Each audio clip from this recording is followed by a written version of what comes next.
नमस्कार, बहुत स्वागत है आप सभी का। आपके साथ मैं पल्लवी रविंद्र सिंह। बलूचिस्तान में विद्रोही लड़ाकों के घातक हमले के बाद पाकिस्तानी सेना ने बलूचों के खिलाफ कत्लेआम शुरू कर दिया। प्रांत में सुरक्षा बलों ने चरमपंथियों के खिलाफ व्यापक जवाबी अभियान चला रखा है, जिसमें अब तक लगभग 145 बलूच मारे गए। बलूचिस्तान के मुख्यमंत्री सरफराज बुगटी ने यह जानकारी दी। इसके पहले बलूच लड़ाकों ने बलूचिस्तान के 14 शहरों में एक साथ हमला बोल दिया था। पाकिस्तानी अधिकारियों ने इन हमलों में सुरक्षा बलों के 17 जवानों समेत लगभग 150 लोगों के मारे जाने की बात कही है।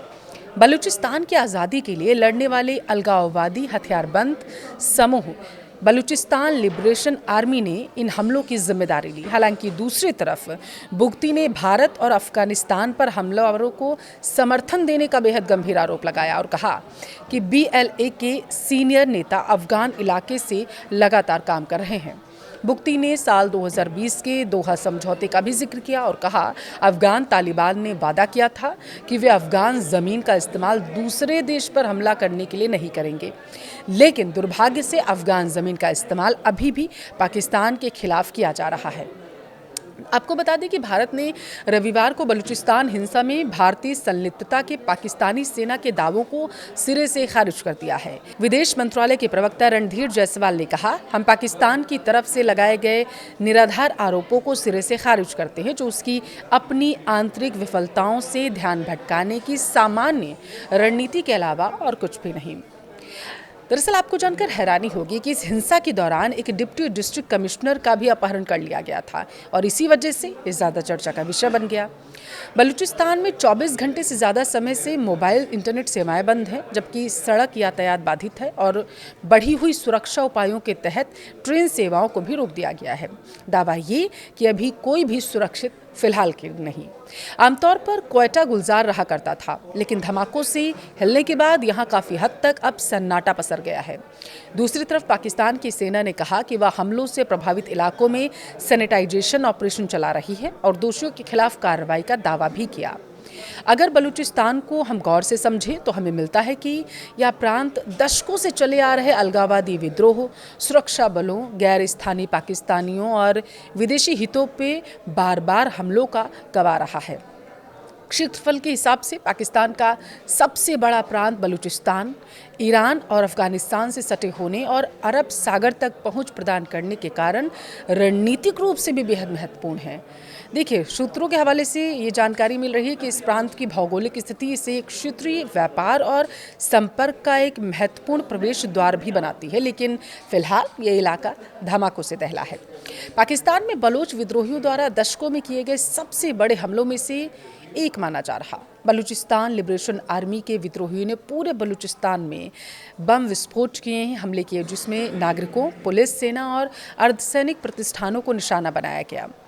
यह प्रांत के सबसे घातक दिनों में से एक था। ये हमले अमेरिका और चीन के लिए भी एक चेतावनी है, क्योंकि दोनों का इस क्षेत्र में महत्वपूर्ण हित है। बता दें कि अविकसित होने के बावजूद बलूचिस्तान में प्राकृतिक गैस और दुर्लभ खनिजों के विशाल भंडार मौजूद हैं, जो पाकिस्तान चीन से भारी निवेश को आकर्षित करते हैं और महत्वपूर्ण खनिजों में अमेरिका की रुचि भी लगातार अब बढ़ती जा रही है और पहले भी थी। बलूचिस्तान में अमेरिका और चीन दोनों के महत्वपूर्ण हित भी हैं।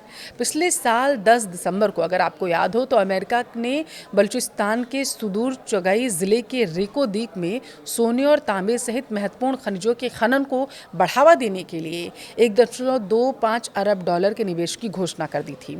और इसके कुछ महीने पहले ही मिसौरी स्थित फर्म USM ने पाकिस्तान के फ्रंटियर वर्क्स ऑर्गेनाइजेशन के साथ $500 अरब का समझौता कर डाला था। अब आपको बता दें कि MOU जब साइन हुए थे तो उसके बाद तहलका मच गया था।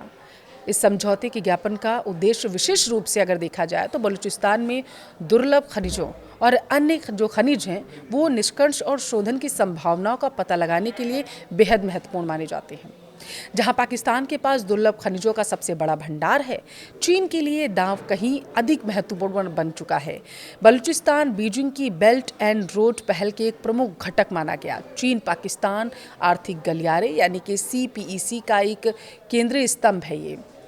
न्यूयॉर्क टाइम्स की एक रिपोर्ट कर अगर हम गौर करें तो CPEC को मलक्का जल डमरू मध्य को बाईपास करके मिडिल ईस्ट से चीन के ऊर्जा आयात मार्गों को सुरक्षित और छोटा करने के लिए डिज़ाइन किया गया। यह परियोजना ग्वादर में गहरे पानी के बंदरगाह के विकास और बलूचिस्तान के रास्ते अरब सागर को शिनजियांग से जोड़ने वाले सड़क और रेल नेटवर्क को प्रभावित करता है। और यही वजह है कि माना जा रहा है कि अगर बलूचिस्तान अशांत रहा तो ये चिंता की बात चीन के लिए भी है और अमेरिका के लिए भी।